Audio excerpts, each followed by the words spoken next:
Good day, gals and guys. Welcome to your exclusive bass fishing report from the shores of Grand Lake. My name is Zach. This is the Lost Pixel Productions, and I'm a dedicated shore angling evangelist. Well, part-time content goof, whatever you want to call me. Giving you the latest of what's going on across the coast as we head into this tricky fall time.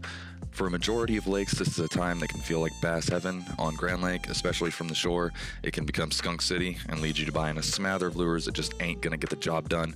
My goal by the end of this video is to give you key information I learned through September to help prepare your mind and tackle box for what's coming up in October and November. That's without busting the seams in your wallet. So first, I genuinely believe the best place to start would be from my most recent experiences on the shore, working backwards into the early September period. We're just towards the end of kind of October, heading into the beginning of November. We've just had that real, first cold snap. The water temperature hasn't fully transitioned yet. So the reason that we're starting from now and then tracking our way back is because throughout September, the primary areas that I've kind of been fishing and using have had plenty of fish in them, but water has receded because of rain. They're draining the lake, especially during early October. It was forcing me to kind of change locations, and I'm just still kind of figuring out this transition stage myself, but here soon, I'm gonna have a lot to be able to report back with. And I've fished throughout all of October as well. Haven't had as much success, but I do have an idea of where I'm gonna pivot in my approach. So I figured I might as well start there and share that. Primarily, I plan on working different size, color, and weight, switching, jigs, spinner baits, worm rigs, focusing more around suspended cover, spawn pockets, drop-offs. I do want to find wind-blown or wind-shielded banks, bridges underneath docks, riff-raff, having different depths and contours to play with. That'll all make a big difference, and I think it'll be a great way to figure out what these fish are doing day to day. I'll toss a crankbait or a weighted fluke every now and again as well, but primarily I plan on staying to the aforementioned options. That will be something I tie on though for sure, because it's been a consistent result getter. I believe right now I have a tough task of following the fish day to day, but hopefully I can find a pattern and get back to you guys with that as we crawl closer and closer into these cold, bitter dog days. So this next key piece of information was applicable during September, and I do believe it'll remain applicable as the months march on. Kind of touched on it earlier. Search for contours of any kind, whether that's 28 foot going towards the teens and then onto a rock pile or a riffraff. Just even if it's a foot, if it's pea gravel turning into chunk rock, and then there's sticks or big logs or structure hanging around, they're going to be huddling up on that stuff, and eventually once the water temperature evens out across the lake, they're going to be hunkering down either out kind of closer in those 20, 30, 40 foot areas, or they're probably going to be getting back up in the shallows, one of the two, depending on when you're going out. It's really gonna matter on daily temperatures as we get into November. It could get really cold really quick, or it could stay up near the 60s, 70s, and whatnot, and kind of suspend our quote-unquote fall temperatures. So also I wanted to say, I understand rock piles, they're easy to throw at, and they're also easy to get stuck in, but for me, they've been huge. These environments are great for bass to chase and pin bait fish and just be able to ambush them. I literally had one instance where I went to wet my leader with a chatterbait, and I watched a little bass shoot out from behind a rock and grab it. So they're really, they're aggressive. If they want something, they'll go get it on the days that it matters, and especially if they're in that mode and hanging around those areas where that's the reason they're there. They're there to make a hit and run, So I'm going to go over some low to high lure recommendations. I have some pictures that I took from Walmart, and then I have some stuff from Tackle Warehouse that I found. And this is just stuff that I'd be looking to put in my box, or at least keep around, because I'm really highlight one when we get into September. But I still want to go over, this is what I'm looking at as November and October, or as October closes up and as November approaches. So, low budget, I was looking to hit around 50 or so bucks, while on the high end I was thinking maybe closer to 100. I also found some great pages on Facebook that I want to share, some of the unique colors and different stuff that I've found. But first, let's go ahead and let's go into the map. All right, so this is the area that I've been fishing during October. For the most part, I've been staying over on this area. There's a lot of good bank, and you can also get up into the under the bridge here. It's a really good area. As you can see, I was talking about finding those contour lines, and this is what I'm talking about, is stuff like this. Bass just love to sit on stuff like this because it's really easy to follow and be able to come up from under bait fish, or come from the top down. So yeah, I really think areas like this are important. And I also like the fact that there's kind of this ditch, right? So there's this 34, 35, 40, we'll just call that 40. And it continues to stay deep out here. So this will be somewhere that I could imagine fish piling up. Also, the north end of the lake has been pretty popular, and I'm going to go over some areas there. But definitely, I've been working my way all along in here. I've even found some activity in the 10, 7, 8, and 5 foot of water. There's a dock back here that I've been pitching next to because I've been seeing activity, but just haven't determined whether it's like small bass, what it may be. But yeah, you'll be seeing plenty of clips from this area, and then I'll also be uploading daily vlogs or daily vlog footage to showcase fishing in this area.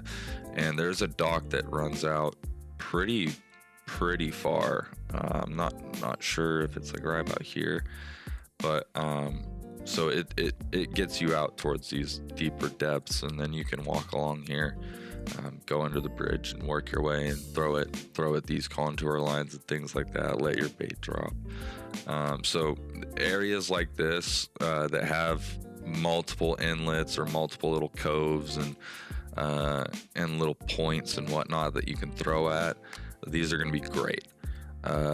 Also, let's see.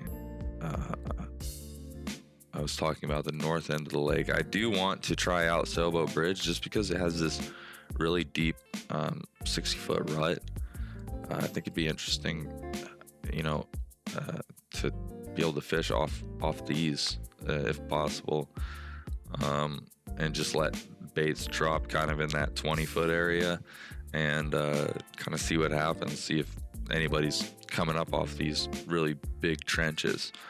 Because sometimes, deeper and thicker, that's all you need to find bigger bass. And I have considered coming out this way. It's just, we just haven't got around to that yet. But I did want to show off that trench, because that trench is very interesting from a shore fishing perspective. This is a private area, which really stinks because that drop off is probably great. I mean, that's stuff like that that's what you want. That's what you want as a shore fisherman. But also, again, don't ignore areas that are more subtle with what they provide, because especially heading into those times where the water temp stabilizes out, areas like this, they're going to push up into there and just hunker down. What I saw throughout October, they would flash back into the shallow when the shallow would kind of cool down a little bit, but the second it started picking back up in temperature, they're pushing back out.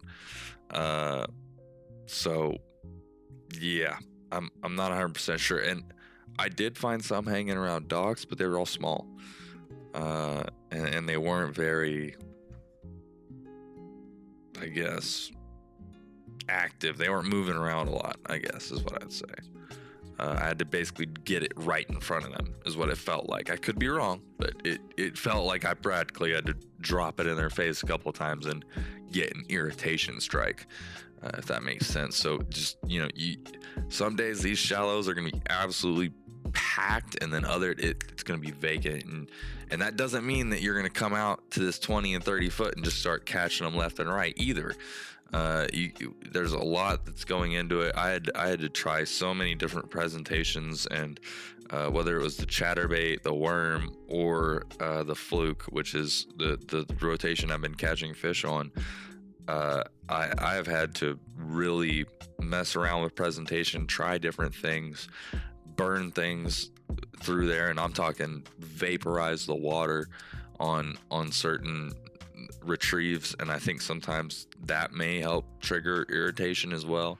But yeah, it's really interesting throughout the day to see how these high pressure fish can kind of flip, and they're not just high pressure in terms of, we have lots of tournaments, this is a well-known lake, but also we have a high average barometric pressure for where we are. So sometimes people get it in their mind that, oh, there's a slight pressure rise, so the fish are going to go deeper. Not always. It depends. Has it been a high pressure week? Well, then what are they going to care if it goes up a little? They're probably going to stay right where they are. The only thing the main thing that's going to change where they go is the food source, right? So we're going to get more into that. I'm going to talk about what I think the food source was doing in September versus October.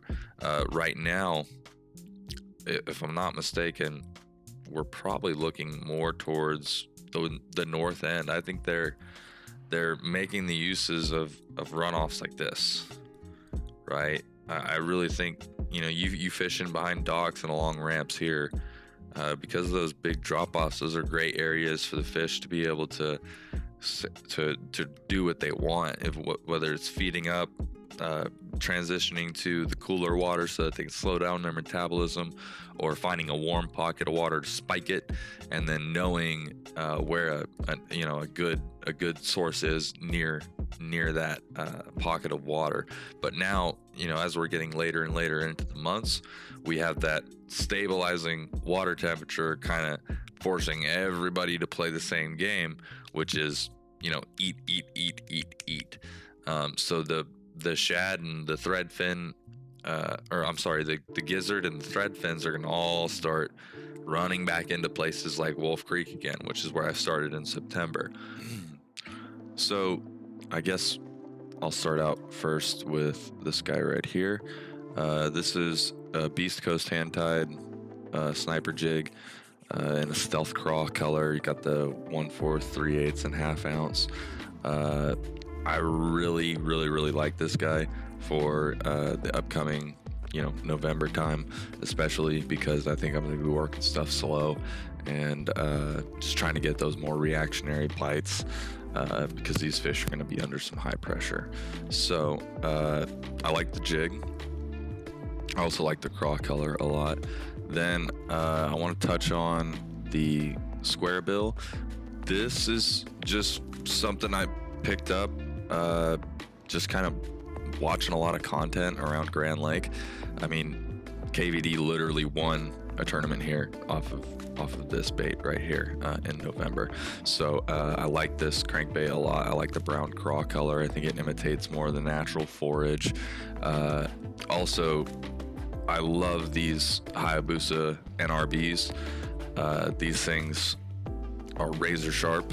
I usually go between Mustad, Hayabusa, sometimes Gamakatsu, and then I've used some Harbony hooks before. They did all right, but mostly I like to stick to Hayabusa just because I feel like the track record is so great behind them. Either a black white or bone colored spook or junior spook I think would be great during this time, and I've actually been hearing that they've been working out really well for guys on Grand Lake. Again, I think I would go ahead with those Hayabusas just because they're so sharp, and they'll snag them. Then a buzzbait, black or white, depending, cloudy day. Probably want to run the more pearl white one, and sorry, did I get that? Oh, no, yeah. And then on really, really sunny days, you can run like a black color because it's got that shadow, and the fish are going to see it real easy. So I caught a lot of fish off of flukes. Specifically, the watermelon red did really well in terms of just reactionary bites. I'll go over more of that later. I'd pair it up either with an EWG with a swivel, or you can try out circle hooks in different sizes, see if you like one, just pinning it through the nose. I also like the KVD grip pins. I think moving into November, you're gonna want something with some weight, either using beads or using something like those with the weight on the hook. Sure. So those are the low budget recommendations. This was the subtotal plus tax, so 48.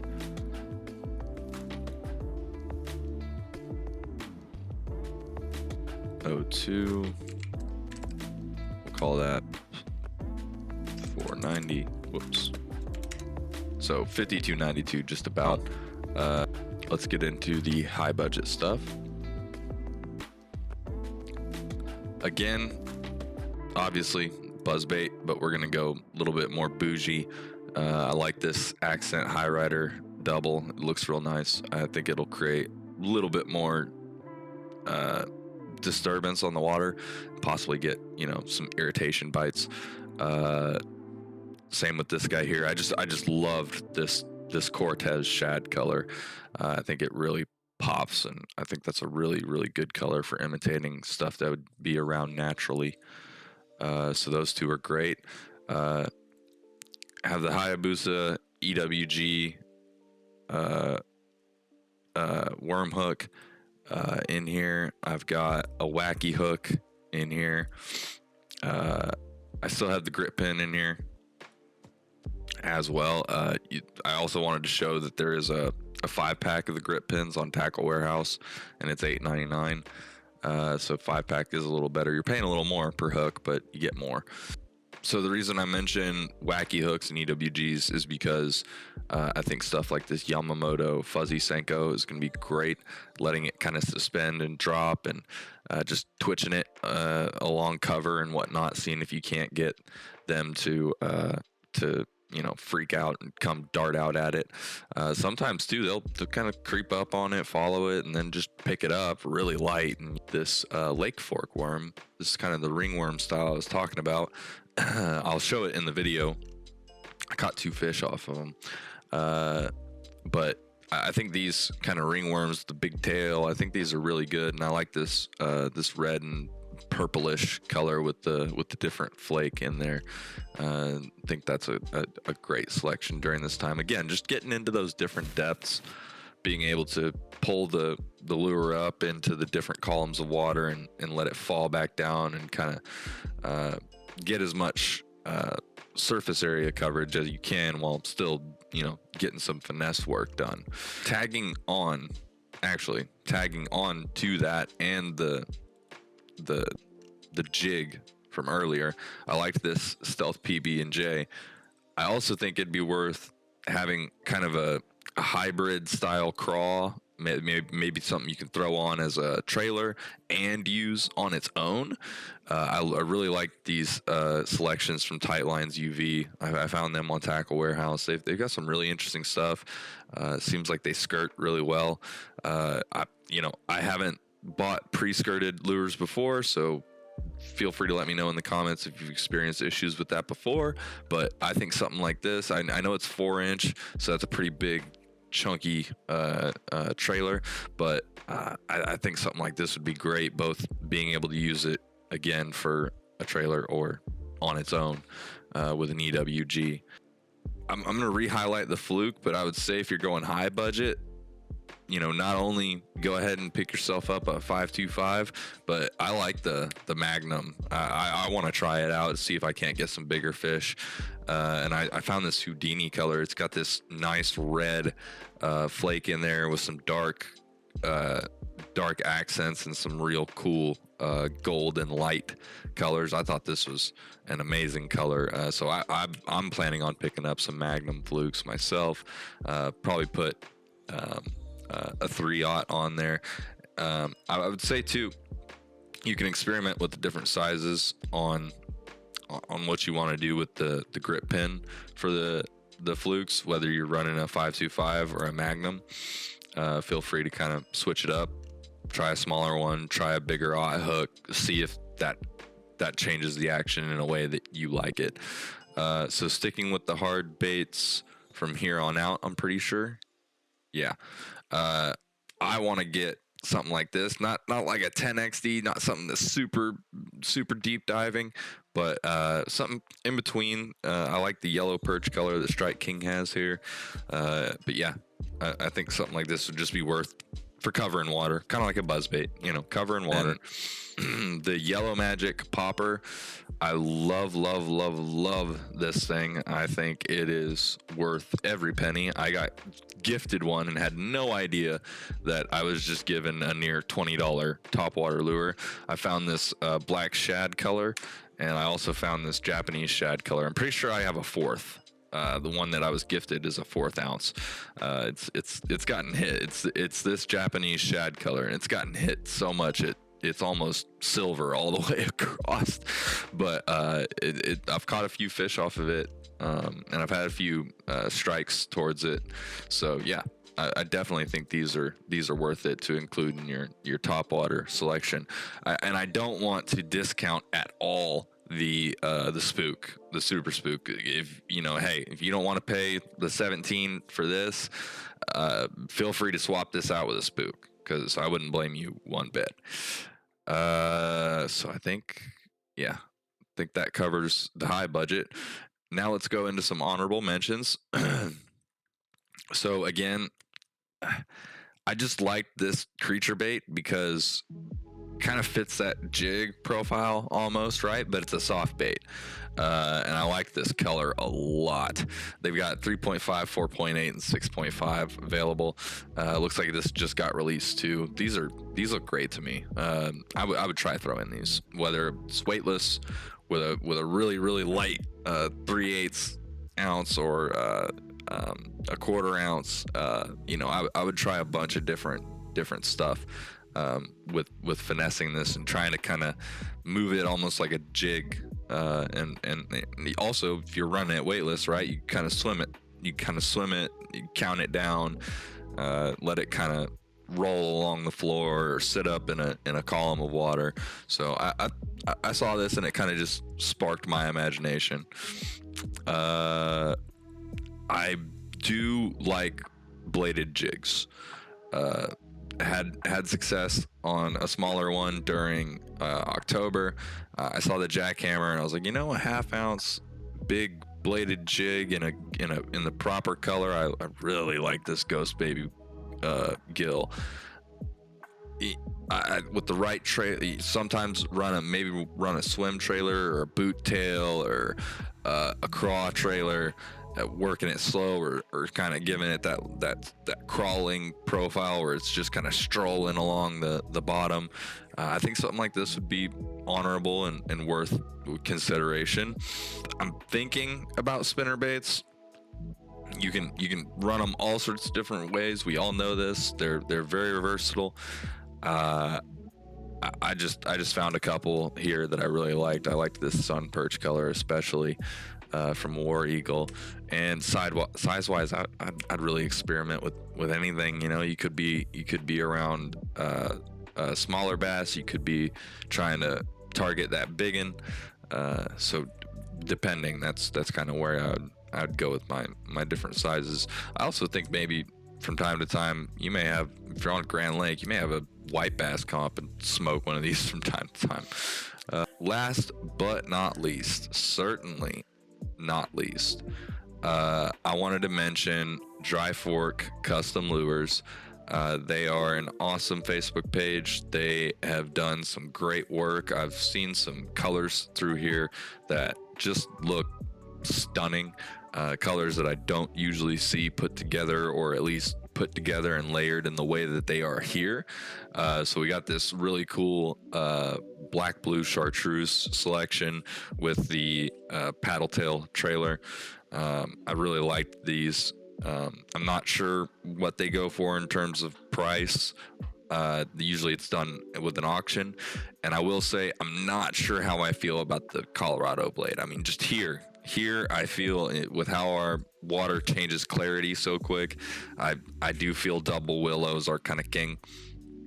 Anyway, moving on. I also found this really nice, same kind of crankbait profile I was looking at with the 6XD. Not a super deep diver, and I love this a chromatic yellow with the black stripes, and I think that's an orange reddish underbelly almost, or like a light orange with a hint of red in there. And yeah, I really like that color pattern. All right, so moving on again, this is another like good brown dark orange combination with the craw colors and the trailers we got here, as well as the crankbait. So I was checking this out. I thought these were really nice. We'll go to the next one. Good little swim jigs here. I guess this would be like kind of a gizzard sexy shad color. But yeah, the white kind of just being an accent is really nice, and I like that yellow chartreuse combination there. So going on, this is more of like a watermelon, I guess June bug type color on the jigs, and then we got a few different heads. Again, this is Dry Fork Customs. Now let's jump into what happened during September. Many people see this as just, you know, an extension of fall, or kind of an extension of the very same summer patterns that you're seeing already, but I would say it's more of an in-between phase on Grand Lake. So thinking about the stages of fall itself, there's the first stage, which is the early transition. They haven't officially set into their fall pattern yet, but are beginning to find those stabilizing pockets of water for cold days ahead. Well, this year on Grand Lake, our morning water temp during September was still low to mid 70s at least. So for me, kind of consider what that means overnight, basically, as well as whether there's cloud coverage, a pressure spike, a fully lit sky. You combine these factors to understand the bass's change of movement throughout the week, and it can really make a difference. So one other thing I've noticed is, again, coming back to that kind of summer early transition, it's almost like a mix of both, because of how high the water temps were and the fact that we were still seeing 70s and even sometimes 80s throughout September. I feel I benefited a lot from there being a lot more movement and it being consistent rather than sporadic, if that makes sense. I'm gonna kind of go over that when we get to the map, but let me tell you, during this September time, especially for shore fishing, if you can get this figured out, again, keeping what I pointed out in mind during October, suspended cover, maybe not so much. Docks are still going to be great. They can be even really deep docks, and they're going to be maybe 2 to 10 feet underneath there, depending on what other conditions are going on for that day. But a lot of the times, I think the fish are sitting right underneath docks, sitting along those contours that are along shorelines, wind-blown banks, things of that nature. And when you kind of go over a spot and you tune it in and you take all these things into account, man, it's you get some really good results. I just, over this September, I crushed them, even though maybe I didn't get as many big ones as I wanted. I still got a couple, and the rest were all pretty decent sized, or even if they were babies, they had a little bit of spirit to them, I guess you could say. So it was a really good month throughout September, and for example, one of my best days fishing in Wolf Creek, I was using just an isolated contour, and on nights where there was a high pressure with maybe a good amount of cloud coverage or very little night light, maybe it reaches around the low 60s. If there was even the slightest pressure dip near the first light of morning, or even just a sustained, maybe even a slight pressure rise, the fish were on. Some of my best morning results averaged around 30.04 to 30.06. as the sun comes up, they know certain sections of shallow water are going to heat, and I think that leads forage and bass to seek it out. Even if the process is slower, they still have varied water temperature to work with in the morning, so they're kind of, again, using the warm and cool water to manage their metabolism. Despite the fact we are under high pressure conditions and our fish do pose a challenge, I found a few methods of targeting the active largemouth in the area quite effectively during this time. Again, our first stage of fall took some time to actually set in. I'd say not until like the second week of October. Still, I'd say throughout September I caught around 20, relying on a couple of methods to help pinpoint them. My biggest tool is keeping my eye on the weather patterns throughout each week and asking myself what the forage and bass are doing each day. I cannot emphasize enough how much journaling improved my results, and just kind of keeping in mind what are the main pods bait fish doing during that time. Sometimes I did throw in behind docks, though this was more of like a fallback after trying open water or around those contour lines or rock piles. Rock piles, they're super freebies, and I always was throwing at them, and I caught plenty of bass off them. It may seem as though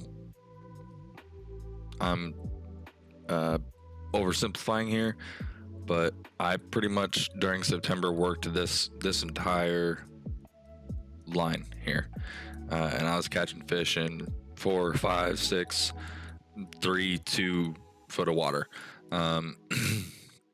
This bank right here, it has a lot of logs and sticks and rock piles, and this is primarily where I got the most action. It's also it's kind of perfect. It's right in the middle of the channel that'll go through here. There's multiple channels that'll go through here, but there's one that kind of swings out this way, and then it's off of the main docks here. I did catch a few in behind the docks. I actually caught one of the better ones behind the docks, but really up on this little horseshoe, as I refer to it, was definitely the best location. And I didn't really fish anywhere else throughout September. It was so active on the water here that I didn't really see a point in going anywhere else. And this is Spring Branch or Wolf Creek. I even caught a catfish off of the boat ramp by accident. So yeah, this was spots like this that have contours. And again, I'm sounding like a broken record, but pea gravel, all that good stuff. These bass, they follow the bait fish where they go, and the bait fish are following all the little microorganisms, and those are the kind of places that they love to huddle up when things are the most active. So just to kind of wrap up this map section real quick, throughout September I mostly stayed up in kind of the Wolf Creek, Spring Branch area. When I was on the kayak, I kind of moved back in here. It doesn't actually show the full extent of that little creek, but I actually moved back in here, caught a few fish. Again, worked on the docks some. There's even a seawall or a break wall right about here, I'd say, or maybe here where the cursor is. And then there's a dock right here too. It's like the first residential dock going this direction. So I worked a lot of areas. I think those are going to be good areas coming up into November, as well as the water temp evens out. I do also want to try areas like this, like Sailboat, where there's these, nice drop-offs into really, really deep depths. There's another area that has a PVC structure up here, and I want to pull up a video to show off these PVC structures. But this is a little bridge, and this is a nice little shallow area as well, with plenty of contours, rocks, gravel, all the stuff you're looking for, big overturned logs and things of that nature. And then also, even back in Honey Creek, the bridges and the the deeper depths are really going to be something I'm looking towards at the end of November. But I'll still check them out during the beginning, kind of as we're getting closer to the late migration stage of fall. I'll definitely not neglect these kind of pockets where we have these closer to 40-foot depths. Though also I'll say, back in here, I do believe this is going to be a potential hot spot, and I'm gonna stay committed to kind of these 10 to 2 foot areas where they could be stacking up and waiting to ambush little pods of bait fish or otherwise. So yeah, I just wanted to kind of go over. I think it's good to find areas that have a lot of versatility. I think that's going to be the main key to catching fish as things get cooler and cooler on Grand Lake. But yeah, so that should wrap it up. And I want to go back over to this bridge and talk a little bit about these PVC structures, just show them. Here we go. Here's the video. Wildlife is teaming up with the city of Grove to improve fishing on Grand Lake. News on 6's Tess Monty is here now to show us how. Tess? And Dave, Leanne, Grove donated $5,000 for this project. Then ODWC added $15,000 to that using sport fish restoration funds from federal excise tax, all with the goal of giving fish better habitat. Work is underway at the Honey Creek State Park boat ramp, where new fish attractors are being pieced together. It's all 100% recycled PVC. To go into Grand Lake. When you get into these aging reservoirs like Grand Lake, built in 1938, you've got very little natural habitat left. The mossback fish habitat is supposed to make up for what's missing underwater, like trees and brush. I really ODWC Northeast Region Fisheries Supervisor Josh Johnston says they're sinking 250 attractors in the area around Honey Creek. You need some of these trees where you used to have standing timber or stuff that had fallen over, something to take the place of bigger trees, and it's going to be more on your points, 10 to 14 feet away. See, I love the shape that it has. Only thing is, from time to time, you're probably going to get a little bit stuck up on moss that's growing on it or whatever may be the case. But honestly, you're just gonna pop your rod tip and it should rip that little piece of moss right out of there. So yeah, I really think these are cool. Big ups to News on 6 for covering water this type stuff. Johnston says the attractors will give. Yeah, look at that. That's so cool. That's so cool to me. And two, well, the only thing that might really stink is if you get stuck on this part.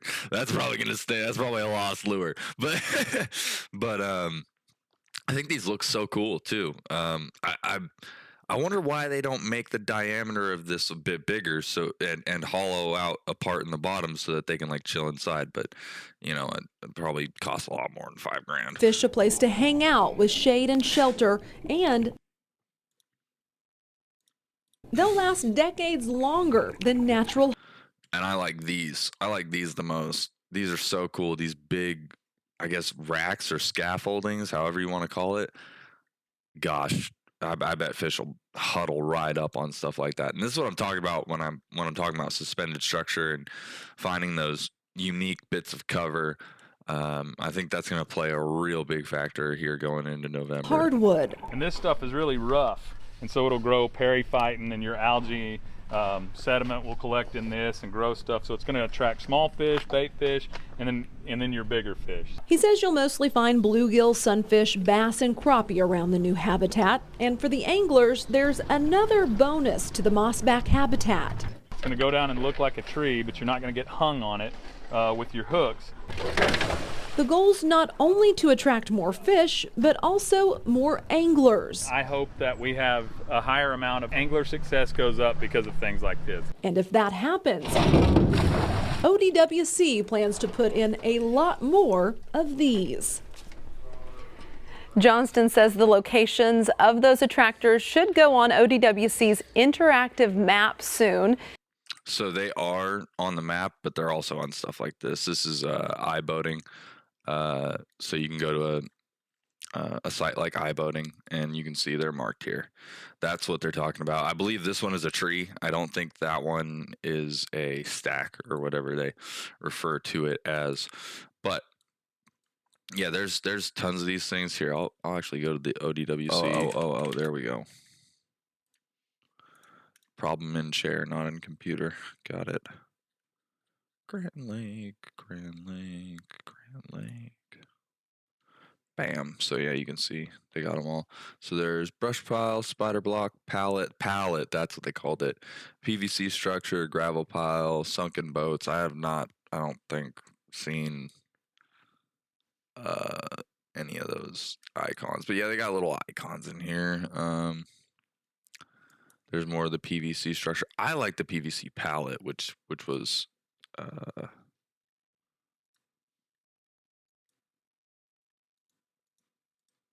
this guy right here.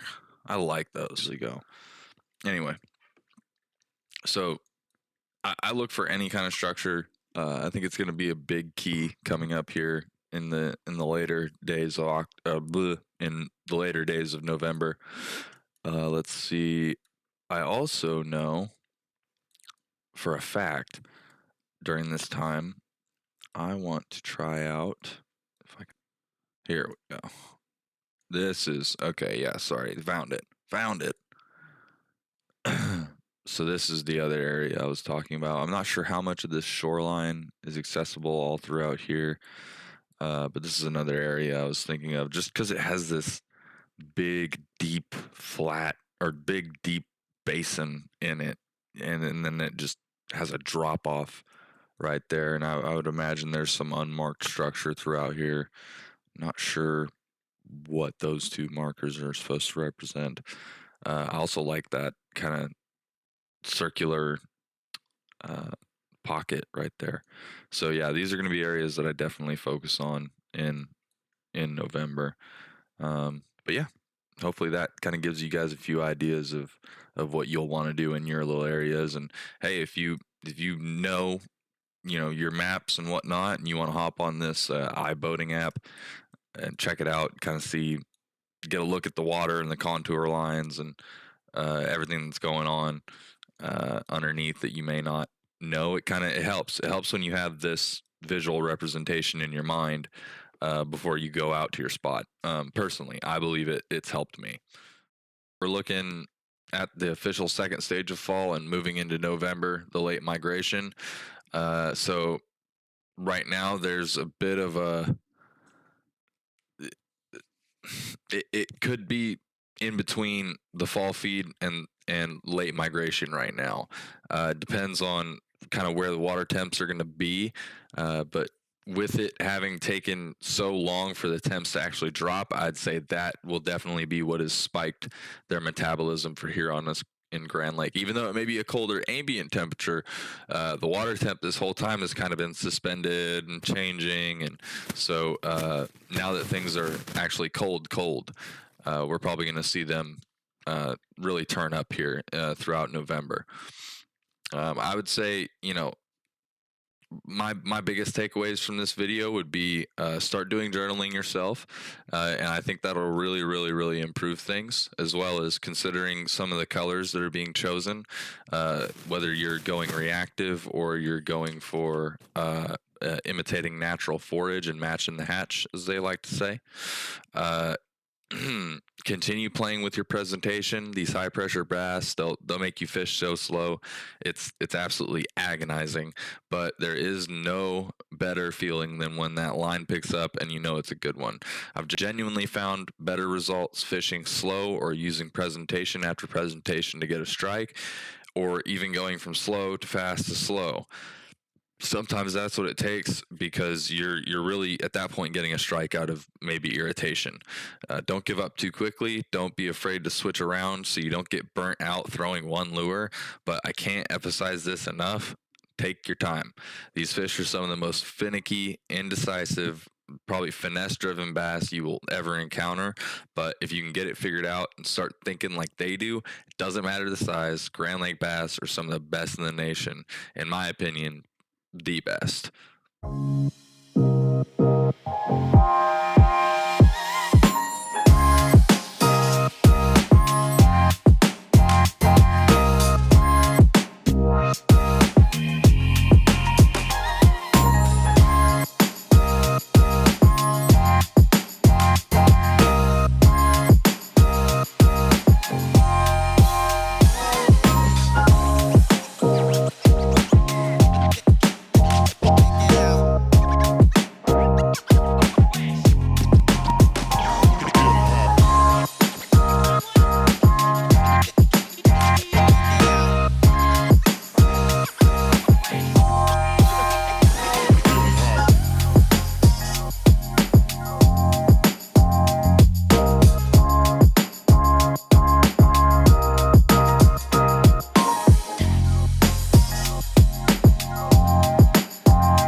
Please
make sure to leave a comment below letting me know what you think about this video and give it a thumbs up or thumbs down. Don't forget to share with your friends or family. Hit that subscribe button for future videos and feel free to check out the rest of my page.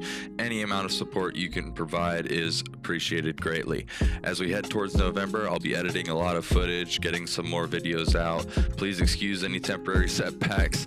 I planned on having this one out in early October, and I'm going to be getting it out in early November instead. So even if there's pauses between posts, I do apologize for that.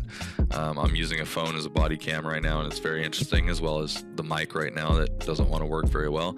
But beyond that, I was very blessed during September to have what I needed gear-wise. And as October and November has set in, things have gotten a little tight, so certain bits have run out. Just give me time to replenish. If another report doesn't come out soon after this one, I'll be posting vlog style videos all throughout.